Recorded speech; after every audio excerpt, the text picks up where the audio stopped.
The telegram arrived on the hottest day of August 1884, informing Sarah Stratton that her husband Thomas was dead, and she now owned a ranch she had never seen, located somewhere outside Deer Lodge, Montana, along with debts that would take 3 lifetimes to repay.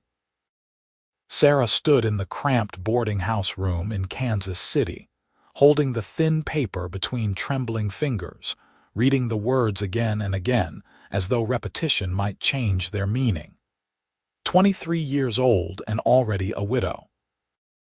Married only 14 months, and Thomas had spent 11 of them out west, chasing dreams of cattle and fortune while she waited, working at the dress shop, saving every penny he sent back, imagining the life they would build together once he got the ranch established. Now there would be no life together.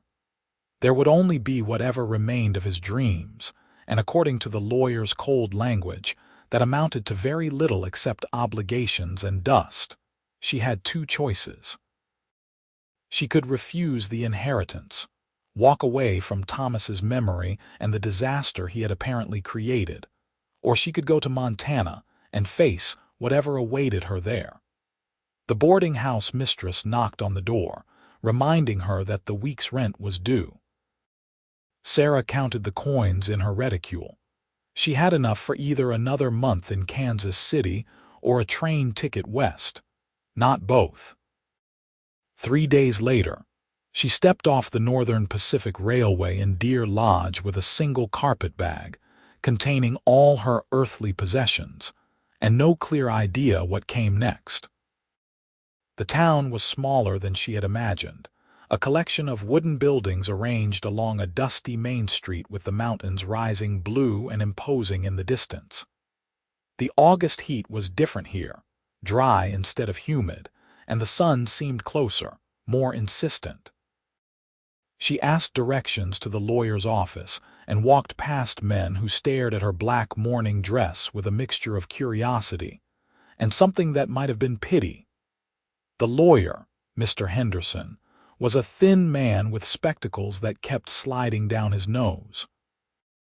He had papers spread across his desk, and when Sarah introduced herself, his expression shifted from professional courtesy to genuine discomfort. "Mrs. Stratton," he said, gesturing for her to sit.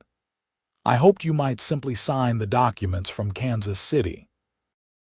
This is not a pleasant business to discuss in person." "I need to understand what my husband left behind," Sarah said, holding her spine straight despite the exhaustion that pulled at every muscle. "Tell me everything." Henderson sighed and began sorting through the papers. "Your husband purchased 320 acres from a man named Josiah Brennan 2 years ago. He made a down payment using borrowed money and agreed to pay the remainder in installments.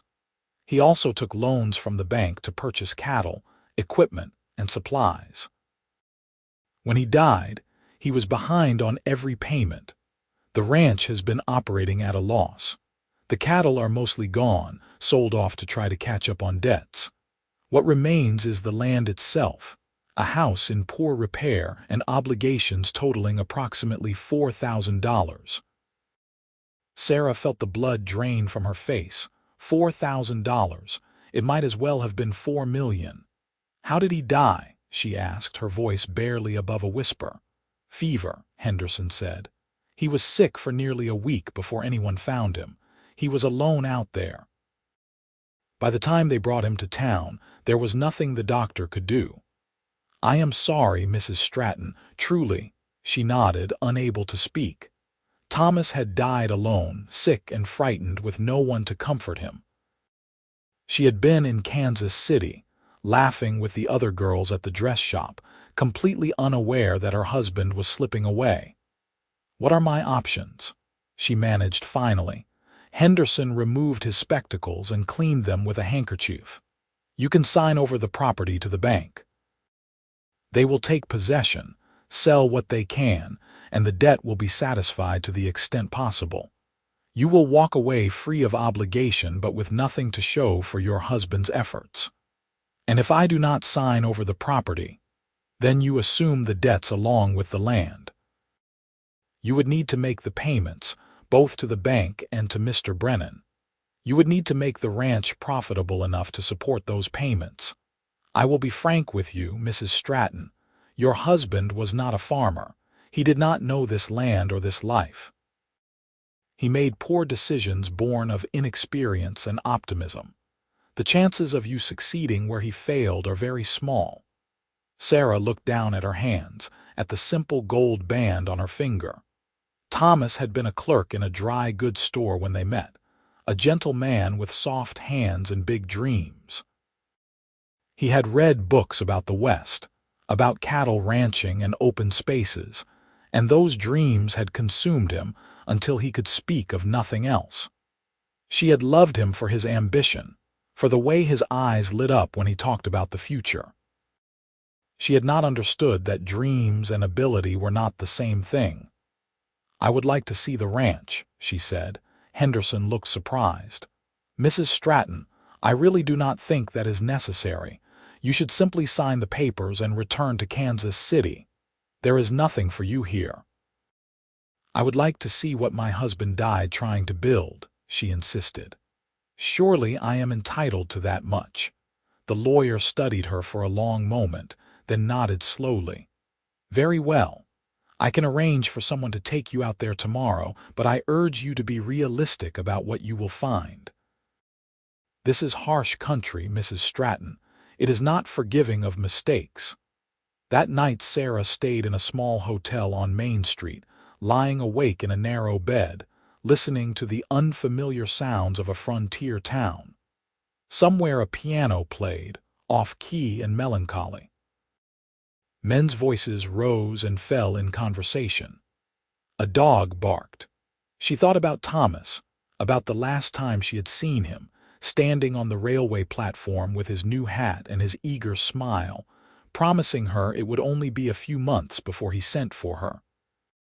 She thought about the letters he had written, always optimistic, always describing progress and plans, never once admitting that he was drowning. In the morning, Henderson arrived with a wagon driven by a young man he introduced as Owen Ashford. Sarah had expected someone older, someone weathered and grizzled like the cowboys she had seen in illustrated magazines. Instead, Owen Ashford appeared to be perhaps 25 or 26, with dark hair that needed cutting and gray eyes that assessed her with an intelligence that made her stand a little straighter. He wore working clothes, dusty and sun-faded, and there was a quiet competence in the way he handled the horses. "Mr. Ashford works a ranch east of town," Henderson explained. "He has agreed to drive you out to the Stratton place and bring you back." "I appreciate your kindness," Sarah said, allowing Owen to help her into the wagon seat. "No kindness, madam," Owen replied, his voice low and measured. "Mr. Henderson is paying me for my time. It is just a job." His bluntness should have offended her, but Sarah found it oddly refreshing after Henderson's oily sympathy. She settled her skirts and gripped the wagon seat as Owen clicked to the horses and they started forward. The town fell away quickly, giving way to open country that stretched toward the mountains in rolling waves of brown grass and scattered sage. The sun climbed higher, and Sarah was grateful for her bonnet, though it did little against the relentless heat. They rode in silence for a time. Owen kept his attention on the road, such as it was, and Sarah studied the landscape, trying to imagine Thomas here, trying to picture him as a rancher instead of the bookish store clerk she had married. It seemed impossible. This land was too big, too wild, too indifferent to human ambition. "Did you know my husband?" she asked finally. Owen glanced at her, then back at the horses. "Met him once or twice in town, cannot say I knew him." "What was your impression?" He was quiet for long enough that she thought he might not answer. "He seemed like a decent man," he said carefully. "Friendly, talked a lot about his plans, but you did not think he would succeed." Owen's jaw tightened slightly. I do not make judgments about other men's chances, madam. Everyone out here is trying to build something. Some make it, some do not. That is just how it is. You think I should sign over the property to the bank. I think that is your decision, not mine. But if you were in my position, he looked at her again, and this time his gaze held longer. If I were in your position, I would have never come out here at all. I would have counted myself lucky to be free of a bad situation and moved on with my life. But I am not you, so my opinion is not worth much. Sarah turned away, watching the landscape roll past. His honesty stung, but she could not fault him for it. He was saying what Henderson had been too polite to state plainly. She was a fool for even looking at the ranch. She should cut her losses and run. After nearly 2 hours of travel, Owen turned the wagon off the main road onto what was barely more than a track through the grass. They climbed a low rise, and on the other side, Sarah saw what remained of her husband's dream. The house was small, built of rough lumber that had already begun to gray under the sun and wind. One shutter hung crooked. The roof sagged in the middle. Behind the house stood a barn in even worse condition, its doors hanging open like a mouth caught mid-scream. There were corrals, empty now, with rails missing or broken. A windmill stood motionless despite the breeze that constantly moved across the land. Everywhere Sarah looked, she saw abandonment and failure. Owen stopped the wagon in front of the house but did not immediately move to help her down. "You do not have to go inside," he said quietly. "You have seen it. That might be enough." But Sarah was already climbing down, not waiting for his assistance.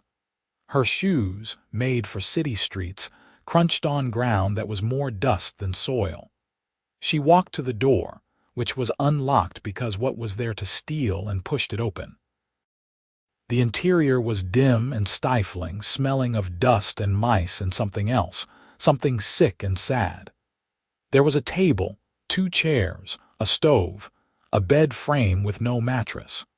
Papers scattered across the floor, stirred by the breeze from the open door. A shelf held a few cans of food, their labels faded. On the table sat a cup, still half full of something that had long since evaporated, and next to it, a letter addressed to her in Thomas's handwriting, never finished, never sent. Sarah picked up the letter with shaking hands. "My dearest Sarah," it began. "I hope this finds you well. Things are challenging here, but I remain optimistic. I have been sick these past days, but I am certain it will pass. I think of you constantly and dream of the day when you will join me and we can build our life together. This land is hard, but it is beautiful in its way. I believe we can make something here, something lasting. I believe we can be happy." The letter ended mid-sentence, the ink trailing off as though Thomas had been too weak to continue. Sarah stood holding it, tears streaming down her face, her whole body shaking with sobs she had been holding back since the telegram arrived. Thomas had died still believing, still hoping, still planning for a future that would never come. She did not hear Owen enter the house, did not realize he was there until his hand touched her shoulder, gentle and tentative. "Madam," he said softly, "Mrs. Stratton, maybe we should go." Sarah shook her head, wiping at her face with her free hand. "He died alone," she whispered. "He was sick and alone and still writing me letters about being happy." "I am sorry," Owen said, and the simple sincerity in his voice broke something loose inside her. "He was not cut out for this," she said, her voice ragged. "Everyone knew it, I knew it. But he wanted it so badly, and I loved him too much to tell him he was chasing something impossible. I let him come out here to die because I could not bear to kill his dreams." "His choices were his own," Owen said firmly. "You did not send him out here. You did not make him take on debts he could not repay. You loved him and supported him, and that is what a wife should do. His failure is not your fault." She turned to look at him, this stranger who had been hired to drive her out here and back. nothing more. His face was serious, his gray eyes steady on hers. There was no pity in his expression, only a kind of understanding that made her feel less alone in the wreckage of this terrible place. "Henderson says I should sign over the property," she said, her voice steadier now. "He says I have no chance of making this work." "He is probably right," Owen admitted. "You have no experience ranching. You have no money to invest in stock or repairs. You have debts that would crush most men, let alone a woman alone. The smart thing, the sensible thing, would be to walk away." "But," Owen looked around the shabby room, then back at her. "But if you did somehow manage to hold onto this place, to make something of it, you would own 320 acres of land. That is worth something. That is worth a lot, actually. Land like this does not come cheap anymore. Your husband may not have known how to work it, but he knew enough to claim it before it was all gone. That is not nothing." Sarah folded the letter carefully and slipped it into her pocket. "You think there is a chance then? A real chance?" "I think there is always a chance," Owen said slowly. "But it would take work. Hard work. Smarter work than your husband was capable of. It would take money you do not have and time you may not have before the bank forecloses. It would take a miracle, honestly." "I do not believe in miracles," Sarah said. "Neither do I," Owen replied. "But I believe in work. I believe in stubbornness. And I believe that sometimes people surprise you." They stood looking at each other in the dim, dusty room, and Sarah felt something shift inside her, some stubborn part of her nature that had always resisted being told what she could not do, what was impossible for a woman alone. Thomas had failed, yes. But Thomas had been soft and inexperienced and ultimately too gentle for this hard land. Sarah had grown up poor, had worked since she was 12 years old, had learned early that nothing in life came easy, and anything worth having had to be fought for. She had loved Thomas for his dreams, but she was not Thomas. She was herself, and she was still alive, and maybe that counted for something. "If I wanted to save this place," she said carefully, "if I wanted to try, where would I even start?" Owen rubbed his jaw, considering. "You would need to stop the immediate bleeding. Make a payment to the bank, something to show good faith and buy time. You would need to assess what is salvageable and what is not. The house needs work, but it could be livable. The barn needs more than work, it needs a miracle, but maybe you could get by without it for a while. You would need stock, but not cattle. Cattle take too much land and too much knowledge. You would need something smaller, something more manageable." "Like what?" "Chickens," Owen said. "Maybe goats.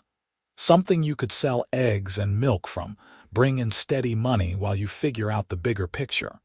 You would need to get the windmill working so you have water. You would need to make repairs so you can survive winter, which comes hard up here. And you would need help because you cannot do all of that alone." "I have no money to hire help," Sarah said. "I know," Owen replied. He was quiet for a moment, and she could see him thinking, weighing something. "What if I helped you?" he said finally. Sarah stared at him. "Why would you do that?" "Because I have time," he said. "The ranch I work for, my family's ranch, it is doing well enough that we are caught up on the necessary work. My brother and his wife run it mostly. I help where I am needed, but I am not essential every day. I could spare a few hours here and there, maybe more if you were serious about trying to make this work." "I cannot pay you," Sarah said. "I have almost nothing." "I am not asking for payment," Owen said. "Consider it neighboring. Out here, people help each other when they can. Maybe someday when you are established, you will help someone else." Sarah felt tears threatening again, but these were different, warmer. "I do not understand why you would do this for a stranger." Owen looked away, out the open door toward the empty land beyond. "My father came out here with nothing," he said quietly. "He built our ranch from dirt and determination. A lot of people helped him along the way, people who had no reason to except that they knew how hard it was to make it alone. He always said we had an obligation to do the same when we could. So I guess that is why. And maybe because I watched your husband struggle and did not offer help when I could have. Maybe this is me making up for that. It was not your responsibility to save him, Sarah said. No, Owen agreed, but it could be my choice to help you. If you are willing to accept it. Sarah thought about Kansas City, about the boarding house and the dress shop and the safe, predictable life she could return to if she just signed Henderson's papers. Then she thought about Thomas's unfinished letter, about his belief that they could build something here, about the fact that he had claimed this land and died trying to prove it could be a home. She thought about herself, about who she had been and who she might become if she stayed. Yes, she said, surprised by the firmness in her own voice. Yes, I am willing to accept your help. I am willing to try. Owen nodded, and the ghost of a smile touched his lips. Then we should head back to town. You need to talk to Henderson about making a payment arrangement with the bank. You need to buy supplies. And you need to figure out where you are going to live while we make this place habitable, because you cannot stay here tonight. Maybe not for a few weeks, honestly.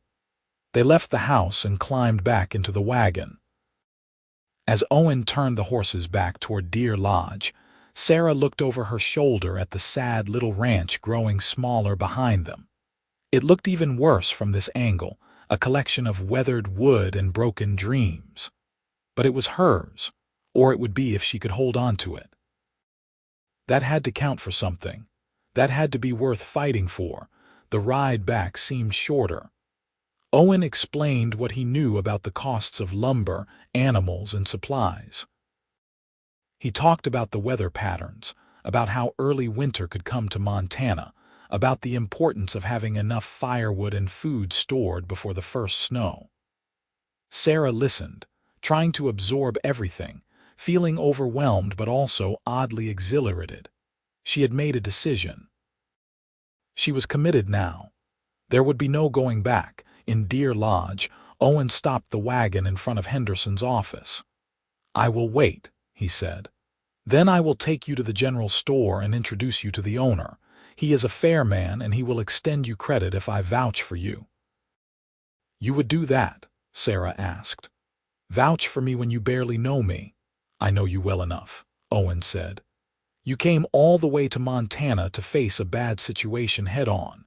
You did not run when you saw how bad it really was. That tells me something about your character." Henderson was not pleased when Sarah announced her intention to keep the ranch. He argued with her, warned her, practically begged her to reconsider. But when he saw she would not be swayed, he reluctantly agreed to negotiate with the bank on her behalf. Sarah used almost all the money she had left to make a partial payment, enough to demonstrate good faith and buy herself 3 months before the next payment came due. 3 months to somehow make this work. At the general store, Owen introduced her to Mr. Clemens, a graying man with kind eyes who listened to her situation and agreed to provide supplies on credit, to be paid back when she could. "Owen Ashford's word is good enough for me," he said, "and I respect a woman with the courage to try. Lord knows this country needs more people with backbone." Sarah bought flour, beans, coffee, sugar, salt, and basic tools. She bought a mattress for the bed frame, blankets, a lamp, and oil. She bought seed for a garden that was probably too late in the season but worth trying anyway. She bought 6 chickens and a rooster, which Clemens promised to deliver to the ranch the following week. The total came to more money than she had ever spent at once, and she signed her name to the credit slip with a hand that trembled. "Where will you stay tonight?" Owen asked as they loaded the supplies into the wagon. "The hotel, I suppose," Sarah said. "For as long as I can afford it anyway." Owen frowned. "That will eat through what little money you have left. There is a boarding house on the edge of town, run by a widow named Mrs. Patterson." She charges less than the hotel, and she would probably give you a better rate if you helped with cooking and cleaning. Would that offend your pride?" Sarah almost laughed. "Mr. Ashford, I have been working since I was 12 years old. Honest work has never offended me." "Owen," he said, "if we are going to be working together, you should call me Owen." "Sarah," she replied. "And yes, please take me to meet Mrs. Patterson." Mrs. Patterson was a stout woman in her 50s with iron gray hair and a no-nonsense manner that Sarah appreciated immediately. She listened to Sarah's story, looked her over with sharp eyes, and named a price for room and board that was half what the hotel charged. "You will cook breakfast 3 mornings a week and help with laundry," she said. "And you will not bring any nonsense into my house. No men, no drinking, no drama. Is that clear?" "Perfectly clear," Sarah said. "Thank you, Mrs. Patterson. Call me Helen," the older woman said, her expression softening slightly. "I was widowed young too. I know how hard it is. You will manage, though. Women like us always do." Owen helped carry Sarah's carpet bag up to the small but clean room Helen showed her. At the door, he paused, holding his hat in his hands. "I will come by tomorrow morning," he said. "We can head out to the ranch and start assessing what needs to be done first. Bring work clothes if you have them. This will be dirty business." "I have a dress I do not mind ruining," Sarah said. "And thank you, Owen, for everything today. I do not know how I would have managed without your help." He shrugged, uncomfortable with the gratitude. "You would have figured it out. You seem like the type who does. But you are welcome all the same. Get some rest, Sarah. Tomorrow the real work begins." After he left, Sarah sat on the narrow bed in her new room and let herself feel the full weight of what she had done. She had committed herself to an impossible task. She had accepted help from a stranger. She had spent money she did not have on supplies for a ranch that would probably fail despite her best efforts. She should have been terrified. Instead, she felt alive in a way she had not since Thomas left Kansas City. She felt like she had agency again, like her choices mattered, like she was the author of her own story instead of a supporting character in someone else's. She pulled Thomas's unfinished letter from her pocket and read it again. "I believe we can be happy," he had written. He had been wrong about so many things, but maybe not about that. Maybe there was still a chance for happiness here, in this harsh land, in this impossible situation. Maybe not the happiness Thomas had imagined, but something else, something earned through sweat and stubbornness, and the unexpected kindness of a cowboy with gray eyes and a quiet voice. Sarah folded the letter carefully and placed it in the drawer of the small dresser. Then she changed out of her morning dress, washed her face in the basin, and lay down on the bed. Through the window she could see the mountains, purple in the fading light, and above them a sky that seemed to go on forever. Tomorrow she would begin building a new life from the wreckage of the old one. Tomorrow she would start saving Thomas's ranch, not for him but for herself. The thought should have been daunting, but as Sarah drifted toward sleep, she felt something that might have been hope stirring in her chest like a small, stubborn flame. Owen arrived just after dawn the next morning, driving a wagon loaded with tools and lumber. Sarah met him outside wearing her oldest dress and a bonnet to protect her face from the sun. Helen had packed them a lunch, and Sarah carried it in a basket along with a jug of water. "You look ready," Owen said, assessing her practical attire with approval. "I have never been afraid of hard work," Sarah replied, climbing into the wagon seat beside him. They headed out to the ranch, and in the growing morning light the place looked slightly less desolate than it had the day before. Or maybe Sarah was simply seeing it differently now, seeing not what it was but what it could become with enough effort. Owen walked the property with her, pointing out problems and possibilities. The windmill needed a new pump cylinder, which would cost money they did not have, but he thought he could rig a temporary repair that would at least get water flowing. The corrals could be patched with the lumber he had brought. The house needed the most work, but focusing on making 1 or 2 rooms livable would be more efficient than trying to fix everything at once. "We start with the basics," Owen said. "Shelter, water, food. Everything else can wait." They spent that first day cleaning the house. Sarah swept and scrubbed while Owen made a list of repairs and materials needed. They worked mostly in silence, but it was a comfortable silence, the kind that develops between people focused on the same task. When they stopped for lunch, sitting in the shade of the house with Helen's sandwiches and cool water, Owen asked about her life in Kansas City. Sarah told him about the dress shop, about her friends there, about the boarding house where she had lived. She told him about meeting Thomas, about his gentle nature and his grand dreams. She found herself talking more than she had intended, and Owen listened without interrupting, without offering empty sympathy or unwanted advice. "What about you?" she asked finally. "You said your family has a ranch. Why are you here helping me instead of working there?" Owen took a long drink of water before answering. "Like I said, my brother runs things. He is older, married, settled. He has always known exactly what he wanted from life. I am still figuring that out, I guess. I am good at ranch work, but I do not know if that is what I want to do forever. Sometimes I feel like I am just going through the motions, living the life my father built instead of building my own. So when Henderson asked if anyone could drive you out here, I volunteered. I thought maybe helping someone start fresh might help me figure out what I want my own fresh start to look like." "And has it?" Sarah asked. Owen smiled, a real smile that transformed his serious face. "Ask me again in a few months." They worked until sunset, until Sarah's arms ached and her back screamed and her hands were red and raw despite her gloves. Owen drove her back to town, and she could barely climb down from the wagon. Helen took one look at her and drew a hot bath, then served her dinner in her room.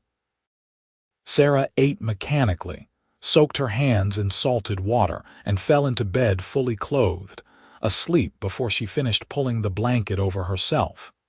The pattern continued for days, then weeks. Each morning Owen arrived, each day they worked, each evening he drove her back to town. Slowly, incrementally, the ranch began to transform. The house became livable, at least the front room and bedroom. The windmill sputtered to life, producing a thin but steady stream of water. The corrals were patched. The chickens arrived and settled into a makeshift coop Owen built in 2 days. Sarah learned to gather eggs, to mix chicken feed, to recognize which hens were laying and which were just freeloading. As September arrived and the heat began to ease, Sarah found herself thinking less about Thomas and more about the work, about the satisfaction of seeing tangible progress. She also found herself thinking about Owen, about the way his hands moved when he worked, certain and capable, about the sound of his rare laughter, about the way he explained things to her with patience and respect, never condescending, always assuming she was intelligent enough to understand if he just gave her the information she needed. They talked while they worked, conversations that ranged from practical matters to deeper things. Owen told her about losing his mother when he was 15, about his father's long decline from grief, about feeling responsible for holding the family together until his brother was old enough to take over. Sarah told him about growing up poor, about losing her own parents to influenza when she was 17, about the loneliness of being young and alone in the world even before Thomas died. "You miss him?" Owen asked one day as they worked on repairing the barn door. "Your husband?" Sarah paused, considering the question honestly. "I miss who I thought he was," she said slowly. "I miss the dreams we shared, or I thought we shared, but Thomas and I barely knew each other, really. We were married such a short time and he was gone for most of it. I loved him, but I am not sure I knew him well enough to miss him the way a wife should miss a husband. Does that make me a terrible person? It makes you honest, Owen said. A lot of people marry for reasons other than deep knowledge of each other. Land, money, loneliness, social pressure. Sometimes love grows with time and sometimes it does not. You did not have that time. That is not your fault. Have you ever been married? Sarah asked. Or close to it? Owen shook his head. There was a girl a few years back, rancher's daughter from over near Helena. We talked about it, but she wanted a life I was not sure I wanted. She wanted me to take over her father's place eventually, become part of that family. I could not shake the feeling that I would just be trading working for my father for working for hers. So I backed away and she married someone else. Last I heard they were happy. Do you regret it? No, Owen said. If I had married her for the wrong reasons, we both would have ended up miserable. Better to be alone than to be with someone and still feel alone. The words hung in the air between them, heavy with meaning Sarah was not quite ready to examine. She returned to working on the door, and after a moment, Owen did the same. By mid-September, Mr. Clemens delivered 6 goats to the ranch, 4 does and 2 kids. Owen had suggested them, and Sarah had agreed, trusting his judgment. The goats were easier to manage than cattle, he explained, and goat milk sold well in town. Sarah could make cheese too if she learned how, which would bring in even more money. Sarah watched the goats explore their new home, their strange rectangular pupils and constant chewing simultaneously unsettling and endearing. I have never milked anything in my life, she confessed to Owen. Then it is time to learn, he said with a grin. Come on, I will show you. He was patient with her fumbling attempts, guiding her hands, showing her the rhythm and pressure needed. The dough stood surprisingly still, and after a few false starts, Sarah felt the warm milk hit the bucket with a satisfying splash. She laughed with delight, and Owen laughed too, and for a moment the weight of debt and doubt lifted, replaced by pure simple joy at learning something new, at accomplishing something she had not thought herself capable of. You are a natural, Owen said, and the pride in his voice made her feel warm in a way that had nothing to do with the afternoon sun. That night, lying in bed at Helen's boarding house, Sarah allowed herself to acknowledge what had been growing between her and Owen. It was attraction, yes, but it was more than that. It was respect, admiration, friendship. It was the way he looked at her like she was capable and strong instead of fragile and helpless. It was the way she looked forward to seeing him each morning, the way his presence made even the hardest work feel manageable. It was dangerous, these feelings. She was still in mourning, still legally bound to Thomas's memory. And Owen had given her no indication that he felt anything beyond neighborly obligation, and perhaps friendship. But the feelings were there nonetheless, growing like the late-season vegetables in the garden she had planted, stubborn and insistent despite the shortening days. October brought the first frost and a new crisis. Sarah made her second payment to the bank, using the money from selling eggs and milk, but it was barely enough, and she still owed money to Mr. Clemens for the supplies she had purchased on credit. Henderson visited her at the ranch, picking his way across the yard with distaste, and delivered more bad news. Mrs. Stratton, I feel obligated to inform you that Josiah Brennan is making noise about the money your husband owed him. He is within his rights to demand payment or foreclose on the land. I have been stalling him, but he is running out of patience. Sarah felt her stomach drop. How much does he want? $1,000 plus interest. It is a substantial sum. I do not have it, Sarah said flatly. You know I do not have it. I know, Henderson said, his expression sympathetic. I will continue to negotiate with him, but you should prepare yourself for the possibility that you may lose the land regardless of your efforts to pay the bank. I am sorry, Mrs. Stratton. I truly am." After he left, Sarah stood in the yard, looking at the house she and Owen had made livable, at the corrals and the barn and the chickens scratching in the dirt. She thought about giving up, about admitting defeat and returning to Kansas City with nothing to show for these exhausting weeks except calloused hands and a broken heart. Then she thought about Thomas's letter, about Owen's steady presence, about the satisfaction she felt at the end of each hard day. She was not ready to quit. Not yet. When Owen arrived the next morning, she told him about Brennan's threat. He listened with a grim expression, his jaw tight. "Brennan is a hard man," he said. "He does not forgive debts, and he does not care about circumstances. But $1,000 is not impossible. It is just very difficult." "How would I even begin to raise that kind of money?" Sarah asked, hearing the desperation in her own voice. Owen thought for a long moment. "Winter is coming. People need firewood, and they will pay for it. This land has timber on the back acres. If we could cut and haul enough wood, sell it in town before the first big snow, we might make a significant dent in what you owe. It would be brutal work, but it is possible." "Then we do it," Sarah said. "Whatever it takes." They started cutting timber the next day.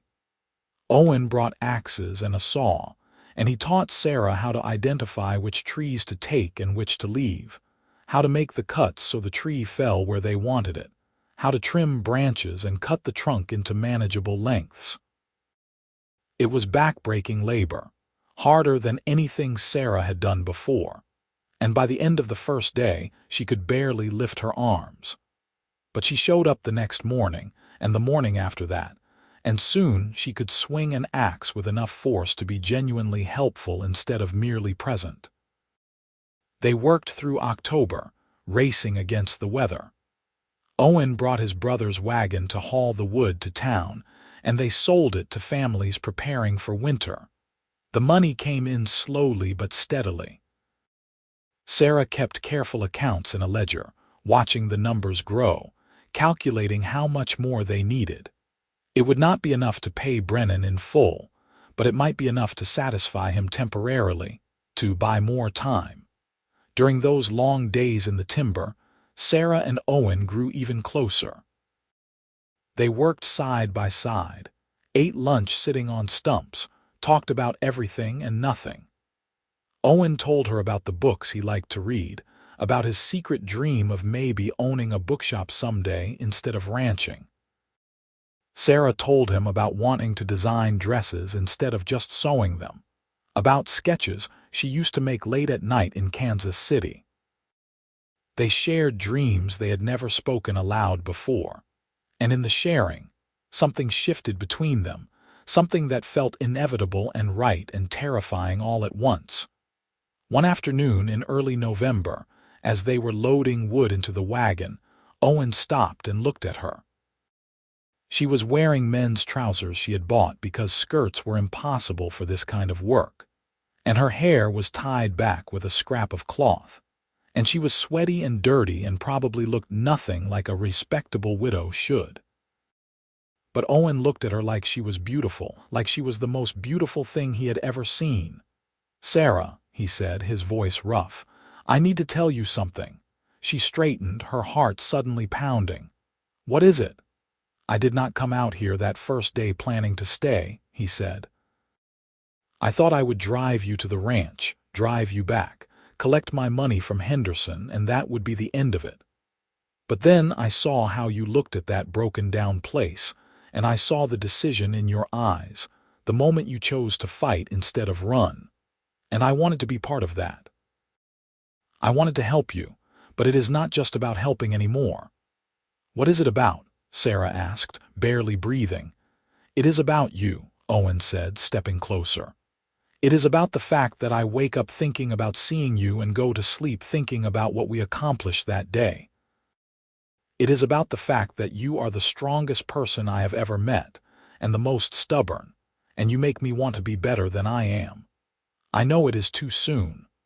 I know you are still in mourning and I have no right to these feelings, but I cannot keep pretending they do not exist." Sarah felt tears spilling down her cheeks, but they were not tears of sadness. "Owen, I feel the same way. I have been trying to tell myself it is disrespectful to Thomas's memory, but I cannot help it. You make me feel capable and strong. You make me feel like myself, like the best version of myself. I do not know what to do with these feelings, but they are real and they are not going away." Owen reached out slowly, giving her time to pull back if she wanted.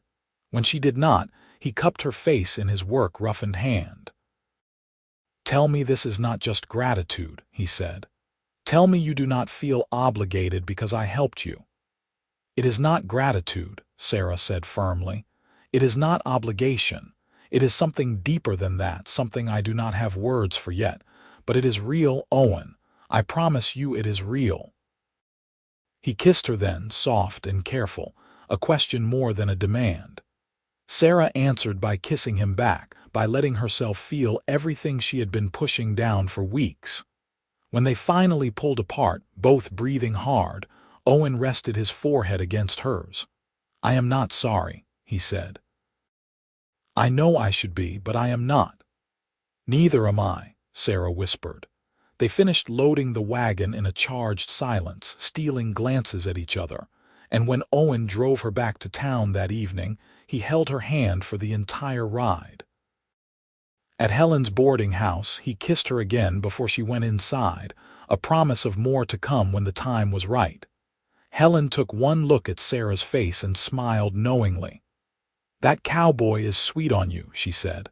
"I am sweet on him too," Sarah admitted. "Is that terrible? Is it too soon?" Helen shook her head. "Honey, when you lose someone young like you did, you get to make your own rules about grieving. You do not owe Thomas eternal solitude. You owe him the respect of living the best life you can. If that life includes Owen Ashford, then that is nobody's business but yours." The words released something in Sarah, some guilt she had been carrying without fully acknowledging. She threw her arms around Helen, and the older woman hugged her back, fierce and maternal. "Now go get cleaned up," Helen said. "You smell like pine sap and sweat, and while it might be romantic out in the woods, it is not suitable for my dining room." November deepened, and the relationship between Sarah and Owen deepened with it. They were careful in town, aware of gossip and propriety.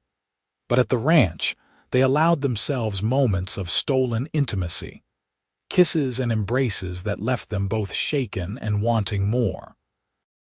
Owen helped Sarah move into the ranch house permanently, bringing a stove from his family's property and enough firewood to see her through the winter. She protested the gifts, but he insisted. "You cannot commute from town once the snow starts," he said. "And I cannot concentrate on anything if I am worrying about you freezing to death. Consider it a loan if that makes you feel better." Sarah did consider it a loan, carefully recording its value in her ledger. She was determined not to be a burden, not to take more than she could eventually repay. But she was also grateful, and she told him so every day in words and actions.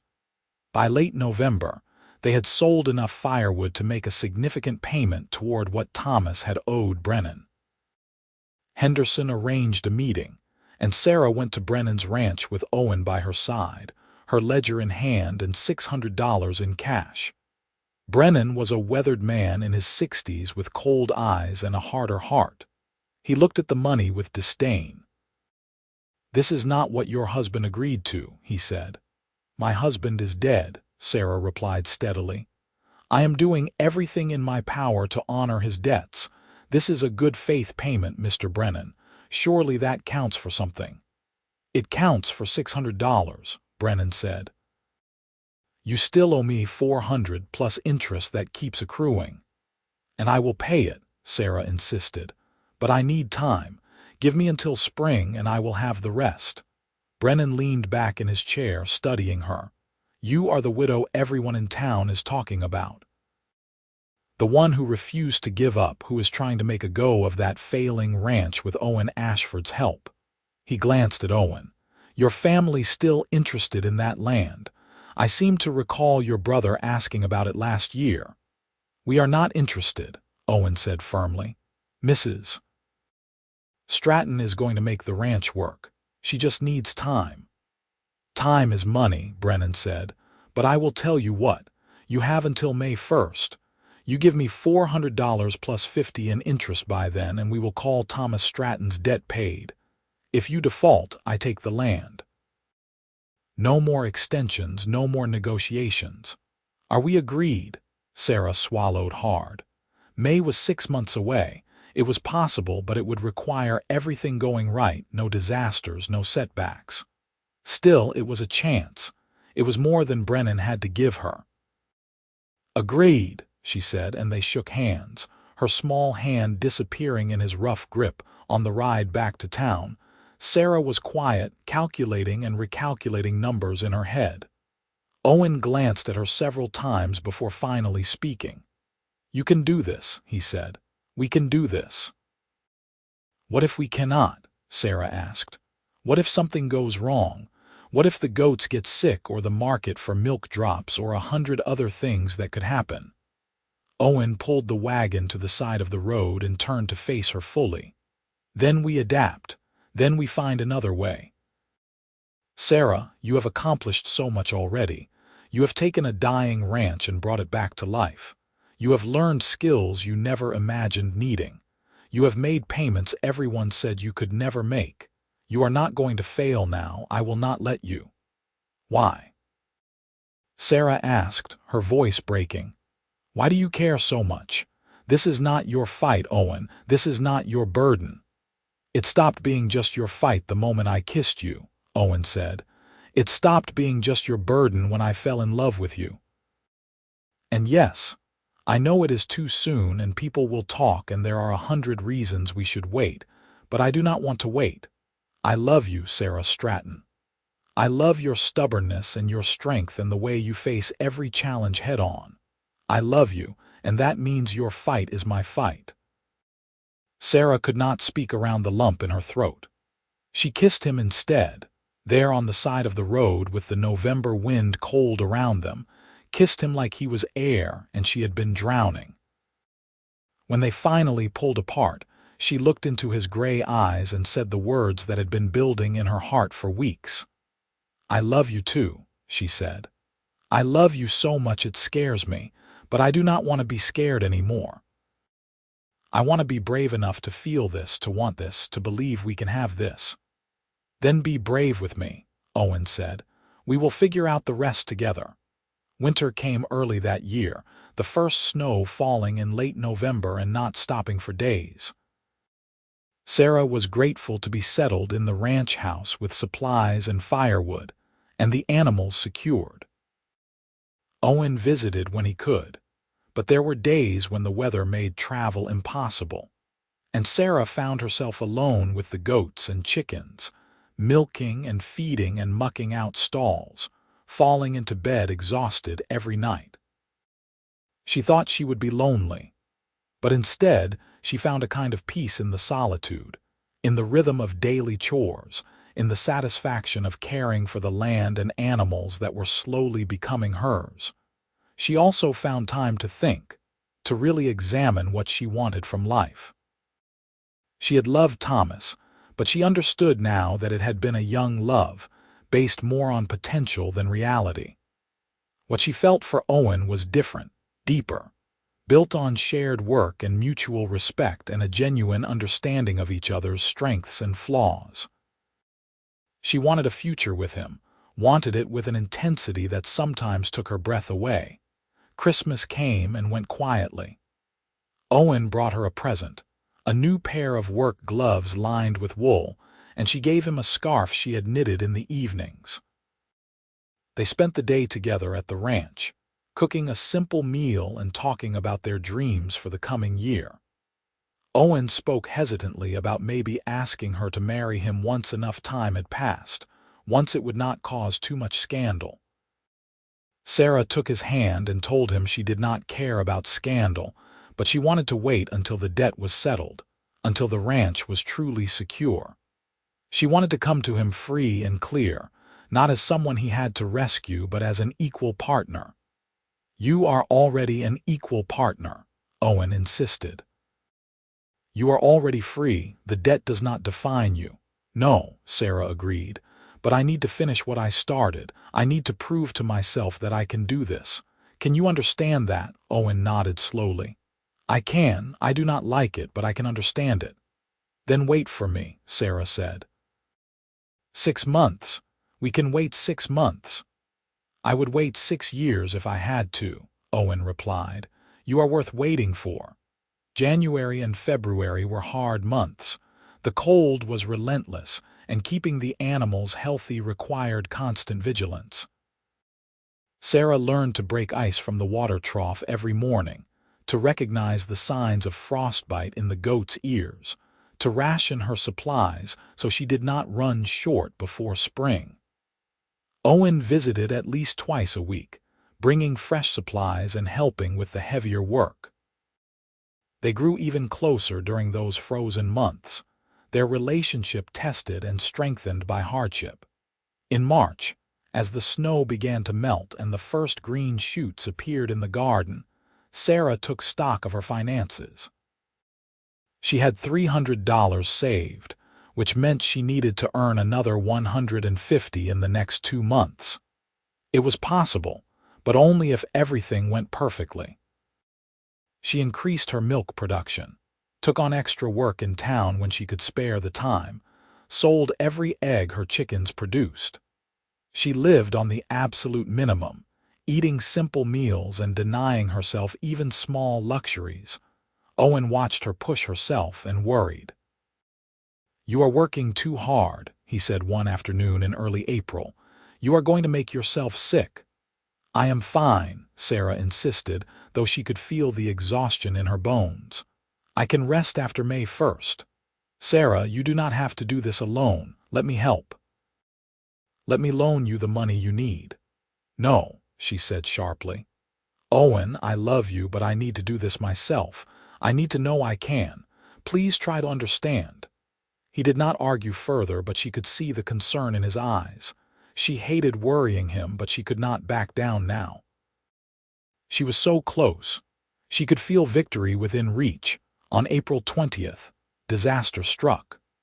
Sarah went to the barn in the morning and found one of her best does dead, the victim of some illness Sarah had not recognized in time. It was a devastating loss, not just financially but emotionally. Sarah had named all the goats, had grown attached to them, and losing one felt like a personal failure. She buried the doe behind the barn and wept for the first time in months, great wrenching sobs that left her hollow. Owen found her there an hour later, sitting in the dirt beside the fresh grave. He did not say anything, just sat beside her and put his arm around her shoulders. They sat in silence until Sarah finally spoke. "I cannot make the payment now," she said flatly. "I am $50 short and I have no way to earn it in time. Brennan is going to take the ranch." "No, he is not," Owen said. "I am going to give you the money." "Owen, we talked about this. I cannot take a loan from you." "It is not a loan," Owen said. "It is a wedding present." Sarah turned to stare at him. "What?" Owen shifted to face her fully, taking both her hands in his. "Marry me, Sarah. Marry me right now, today. We will ride into town, find a preacher, and get married. Then what is mine is yours, and giving you $50 is not a loan, it is a husband supporting his wife. You will have earned this ranch yourself. Every other dollar came from your work. Let me give you this last piece, please." "Owen, I cannot ask you to marry me just so I can make a payment," Sarah protested, even as her heart leaped at the idea. "You are not asking." "I am," Owen said, "and I am not proposing because of the payment. I am proposing because I love you, and I am tired of waiting. I am proposing because I want to spend every day for the rest of my life working beside you, building something together. I am proposing because you are the best thing that has ever happened to me, and I do not want to waste another moment being cautious when we could be happy. So marry me, Sarah. Say yes." Sarah looked into his eyes, saw the love and determination there, and felt the last of her resistance crumble. "Yes," she whispered. "Yes, I will marry you." They rode to Deer Lodge that afternoon and found a preacher willing to perform a simple ceremony. Helen served as witness, crying happily throughout. Sarah wore her best dress, the one she had been saving, and Owen wore a clean shirt and his Sunday coat. They spoke their vows standing in the preacher's parlor with spring sunlight streaming through the windows, and when Owen kissed her as his wife, Sarah felt like she was finally, truly home. That evening they returned to the ranch as husband and wife. Owen had already brought his belongings, planned to move them in gradually, but now he carried them inside all at once, staking his claim to this life they would build together. They stood in the house they had repaired together, looking around at what they had accomplished. "I never thought I would be here," Sarah said softly. "6 months ago I was ready to sign away this place and go back to Kansas City. Now I cannot imagine being anywhere else." "I never thought I would find someone who understood me the way you do," Owen replied. "Someone who wanted the same things, who was not afraid of hard work or failure. You saved more than this ranch, Sarah. You saved me too." They held each other in the gathering darkness, and Sarah thought about Thomas, about his dreams and his failures. She hoped wherever he was, he understood that she had honored his memory by saving the ranch, but that her life had to be her own. She hoped he would be happy for her. She thought maybe he would be. On May 1st, Sarah and Owen rode to Brennan's ranch together. Sarah had $450 in cash, the final payment. Brennan counted it slowly, then wrote out a receipt marking Thomas Stratton's debt as paid in full. "You did it," he said, sounding almost surprised. "I did not think you would, but you did it." "We did it," Sarah corrected, looking at Owen. "Together." Brennan nodded slowly. "Your husband was a fool and a dreamer, Mrs. Ashford, but it seems he married better than he deserved. That ranch is yours now, free and clear. Do not waste the second chance you have been given." "I do not intend to," Sarah said. They rode back to the ranch in the spring sunshine, and everything looked different now, brighter and more beautiful. The grass was greening, the trees budding, the garden beginning to show promise. The house and barn stood solid and true, testimony to their hard work. The goats and chickens were healthy and productive. It was not a big operation, not yet, but it was theirs, paid for and owned outright. Over the following months, Sarah and Owen settled into married life. They worked the ranch together, expanding gradually, buying more goats, repairing more of the barn, planting a bigger garden. Owen's brother and sister-in-law visited and expressed approval of Sarah, welcoming her into the family. Helen came out several times, bringing food and gossip and maternal affection. Sarah and Owen went to town together for supplies and church, and if people talked about how quickly they had married, the talk was mostly kind. Everyone could see how well-suited they were, how happy. In August, exactly 1 year after the telegram that had changed her life, Sarah stood in the yard watching Owen work on expanding the chicken coop. She had news to share, news that both thrilled and terrified her. She waited until he finished and came to wash up at the pump, then took his hand and placed it on her still flat stomach. "We are going to have a baby," she said softly. Owen's face transformed, joy lighting his features like sunrise. "Truly?" he asked, his voice choked with emotion. "Truly," Sarah confirmed. "In February, the doctor thinks." Owen picked her up and spun her around, laughing with pure delight. When he set her down, he kissed her thoroughly, then knelt and pressed his ear to her stomach as though he could already hear their child's heartbeat. "Hello in there," he whispered. "This is your father. Your mother and I have been working very hard to build you a home, and we cannot wait to meet you." Sarah ran her fingers through his hair, overwhelmed with love and gratitude. A year ago she had been alone, widowed, penniless, facing what seemed like an impossible situation. Now she had a husband who loved her, a ranch that was thriving, and a baby on the way. She had saved Thomas's dream, but more importantly, she had built her own. Winter came again, but this time Sarah faced it with Owen by her side, with plenty of supplies and a warm home and the growing promise of new life. They spent the cold evenings planning nursery arrangements, choosing names, dreaming about the future. Owen read to her from books he borrowed from town, and Sarah knitted tiny garments, marveling at how small they were. The baby came in late February of 1886, a daughter they named Emily Helen, after Owen's mother and Sarah's friend. The birth was hard, but Sarah was strong and Helen came to help, providing experienced guidance and steady hands. When Sarah finally held her daughter, red-faced and squalling, she wept with joy and relief. Owen was a devoted father from the first moment, walking the floor with Emily when she cried, changing nappies without complaint, singing off-key lullabies that somehow always worked. Sarah watched him with their daughter and fell in love with him all over again, deeper and more completely than she had thought possible. Emily grew from infant to toddler, and the ranch grew too. They bought a small herd of cattle, hired a young man from town to help with the heavier work. The debts were paid, the land was productive, and Sarah kept careful accounts that showed steady profit.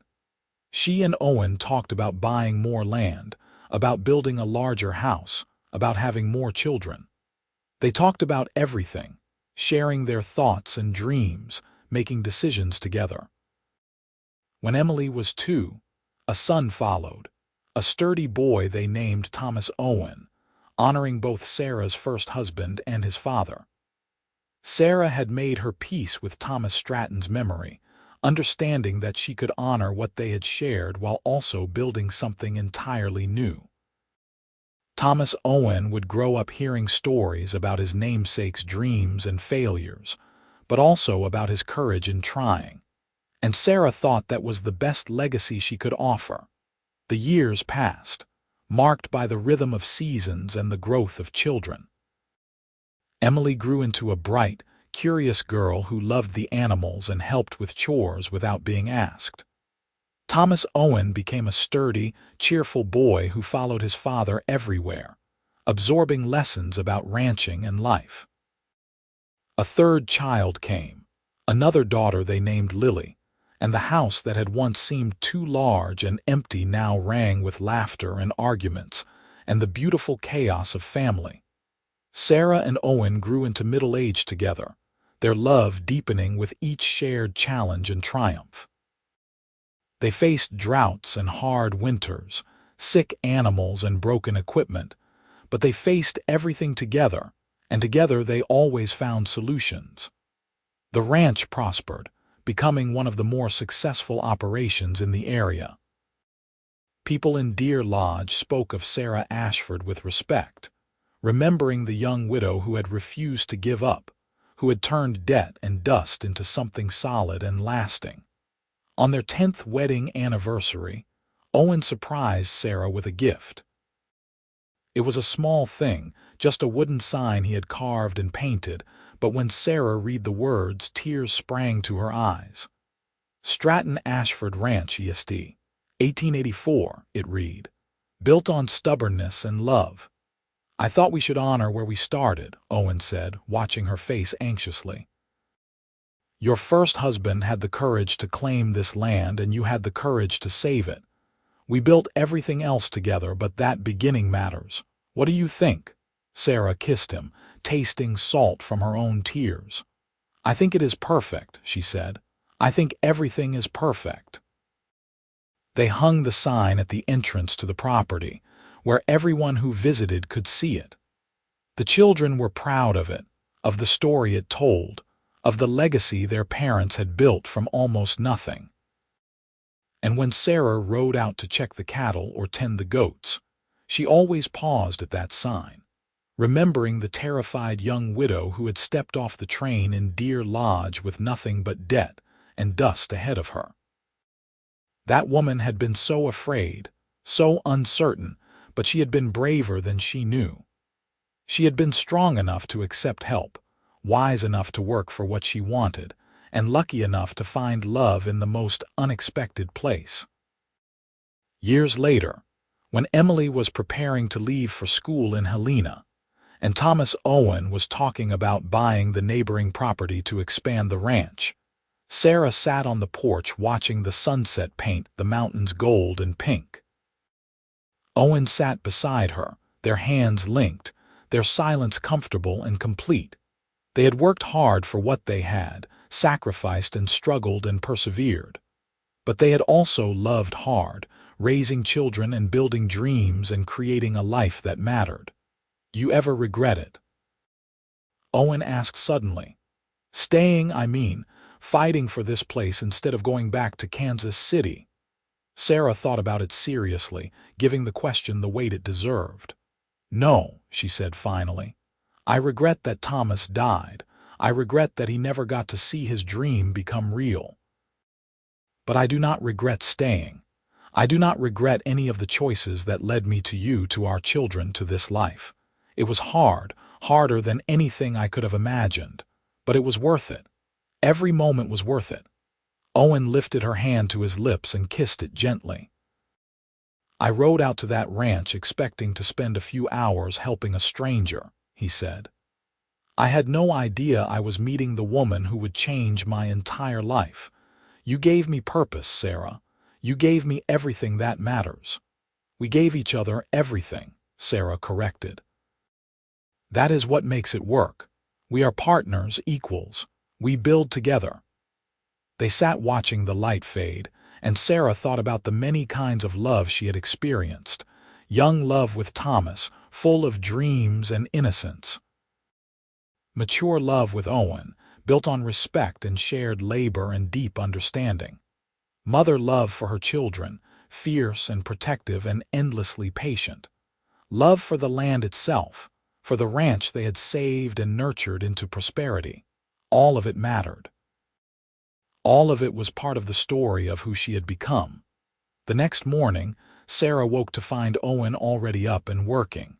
She dressed quickly and went to join him, because that was what they did. They worked together, lived together, faced every challenge side by side. The ranch demanded constant attention, and there was always more to do than hours in the day. But Sarah did not mind. This was the life she had chosen, the life she had built from nothing. As she crossed the yard, she saw Emily feeding the chickens, Thomas Owen mending a fence rail, Lily playing with a new goat kid. She saw the house standing solid and true, smoke rising from the chimney. She saw the corrals full of healthy animals, the fields green with growing things. She saw Owen look up and smile at her approach, the same smile that had made her heart skip 10 years ago and still did today. "Good morning, Mrs. Ashford," he said, pulling her close for a kiss. "Ready for another day with you," Sarah replied, smiling up at him. "Always." And it was true. Whatever challenges came, whatever difficulties they faced, Sarah was ready to meet them as long as Owen was beside her. They had started with debt and dust, with death and despair. They had built something beautiful from those unpromising materials. They had created a home, a family, a future. That evening, after the work was done and the children were in bed, Sarah and Owen stood together looking out at their land. The moon was rising, bright and full, casting silver light across the rangeland. Somewhere a coyote called, lonely and wild. The wind moved through the grass like a living thing, endless and free. "I love this place," Sarah said softly. "I love this life. I love you." "I love you too," Owen replied, pulling her close. "Now and always, through everything." They went inside together. closing the door on the night, secure in the knowledge that they had built something that would last. The ranch would pass to their children, and their children's children, a legacy of hard work and stubborn determination and love that refused to quit even when everything seemed impossible. Sarah Stratton had come to Montana with nothing but debt and dust. But she had refused to let that be the end of her story. She had fought for every acre, every animal, every moment of the life she wanted. And when a cowboy had offered to help her save it, she had been brave enough to accept, wise enough to build a partnership, and lucky enough to find forever in the process. That was the real triumph, not the saved ranch or the paid debts, but the love that had grown in the midst of struggle, the relationship that had been forged in hard work and emerged stronger than steel. As Sarah drifted toward sleep in Owen's arms, she thought about the telegram that had started everything, the terrible news that had seemed like the end of hope. She thought about how wrong she had been, how that ending had actually been a beginning. She thought about the mysterious ways life worked, how sometimes loss led to unexpected joy, how sometimes the worst moments opened doors to the best ones. She was grateful.